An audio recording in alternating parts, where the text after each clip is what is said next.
Orang Yahudi mengklaim Palestina dan Yerusalem sebagai bumi Yahudi. Sebelumnya sejak dulu sudah masalah agama. Keyakinan orang Yahudi, Palestina itu bumi yang dijanjikan Allah milik mereka.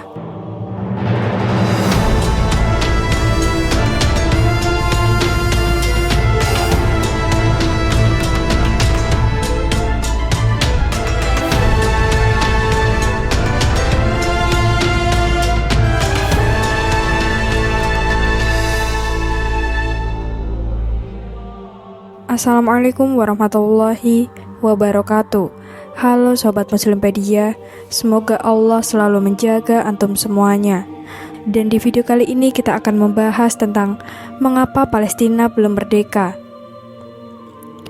Tak kunjung merdeka, hingga hari ini kemerdekaan seakan-akan masih menjadi barang mewah yang belum terbeli oleh bangsa Palestina.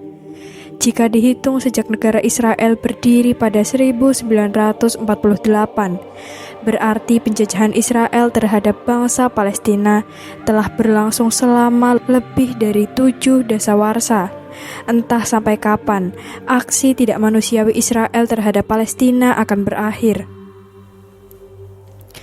Menyikapi kondisi terkini yang terjadi antara Palestina dan Israel, khususnya Al-Quds, Al-Sharif atau Yerusalem dan jalur Gaza, Retno Marsudi, Menteri Luar Negeri Republik Indonesia, mengecam keras segala tindakan Israel terhadap Palestina, karena satu-satunya negara yang masih diduduki oleh kekuatan kolonial di dunia ini adalah Palestina.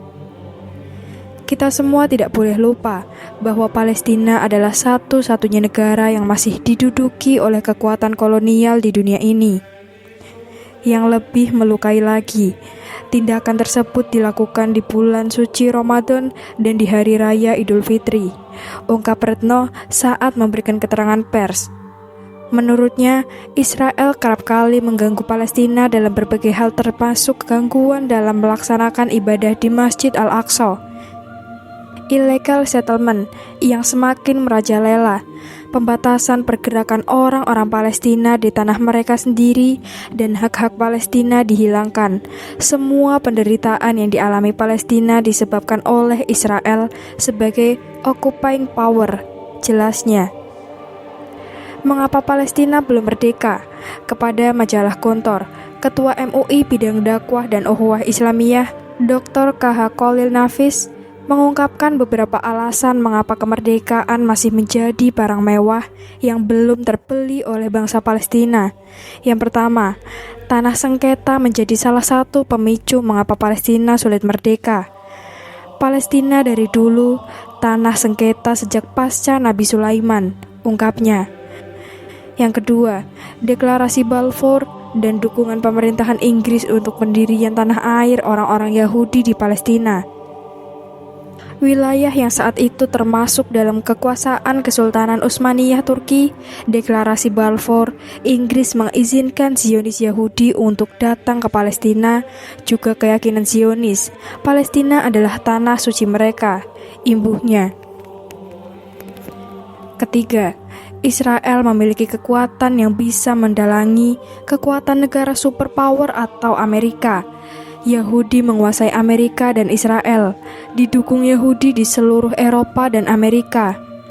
Palestina belum merdeka karena Israel tidak pernah menaati resolusi PBB.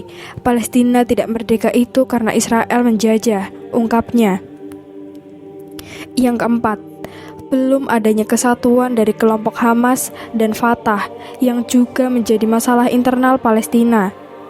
Padahal Hamas dan Fatah ini dua organisasi terbesar di Palestina yang ingin Palestina merdeka, namun keduanya jarang akur.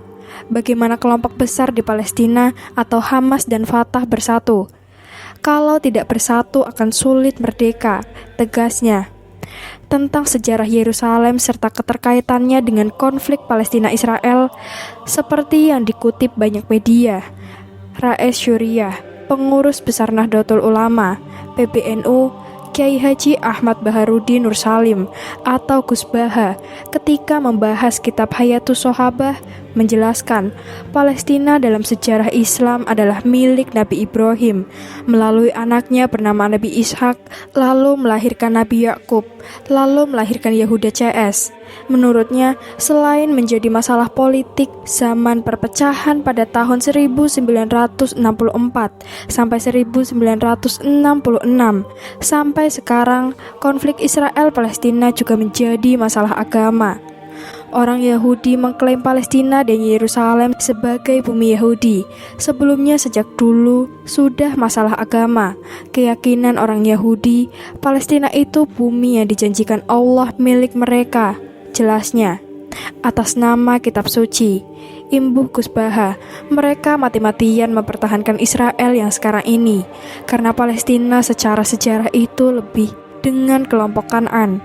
Masalahnya, apakah bangsa Kan'an sudah ada sebelum bangsa Yahudi, atau bangsa Yahudi datang terlebih dahulu sebelum kelompok Kan'an?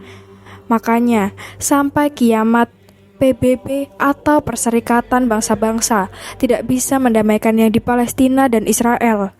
Karena itu, sudah sama-sama keyakinan kitab suci, katanya. Gus Baha menyimpulkan, walaupun tidak pernah damai, keyakinan agamalah yang membuat orang-orang kaya dari Yahudi yang hidup di Irlandia, Inggris, dan Amerika lebih senang hidup di bumi suci. Makanya, PBB menawarkan supaya Yerusalem menjadi kota bersama, kota internasional. Tetapi mereka, Yahudi, ngotot harus menjadi ibu kota mereka. Begitupun orang Islam di Palestina mempunyai keyakinan Baitul Maqdis di Yerusalem, sehingga yang terjadi bagi mereka apalah artinya merdeka tanpa Yerusalem.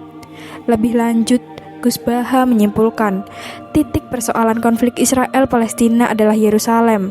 Logikanya, kalau ingin mencaplok wilayah yang seharusnya selain Yerusalem, misalnya tidak apa-apa jalur Gaza yang dicaplok, tapi yang jadi masalah kan Yerusalem.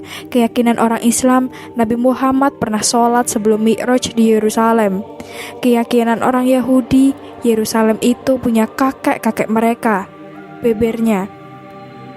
Menyikapi kondisi terkini Palestina dan Israel, Ketua Umum Pimpinan Pusat atau PP Muhammadiyah Haidar Nasir menilai Israel yang beberapa waktu lalu menyerang perbatasan Palestina hingga menelan puluhan banyak korban jiwa merupakan tindakan kelewat batas dan berpeluang menambah bara konflik Israel dan Palestina berkepanjangan. Menurut Haidar Nasir, pendudukan dan berdirinya Israel pada 1948 di kawasan Yerusalem sebagai wilayah Palestina memang tidak pernah sepi dari prahara, perang, dan konflik. Dalam hal ini, ambisi politik ekspansions Israel yang terus ingin memperluas kawasan kekuasaannya, yang menjadi sumber berbagai masalah di wilayah dan negara Palestina. Inilah sumber utama kekacauan politik dan perang di wilayah ini yang meluas ke Jazirah Timur Tengah, kata Haidar dalam keterangan tertulis. Gambar yang ditampilkan hanya ilustrasi, dan kami memohon maaf jika ada kesalahan dalam penulisan maupun penyebutan. Semoga konten ini bisa menghibur dan bisa memberikan inspirasi, edukasi, dan kebaikan dalam kehidupan sehari-hari. Wassalamualaikum warahmatullahi wabarakatuh.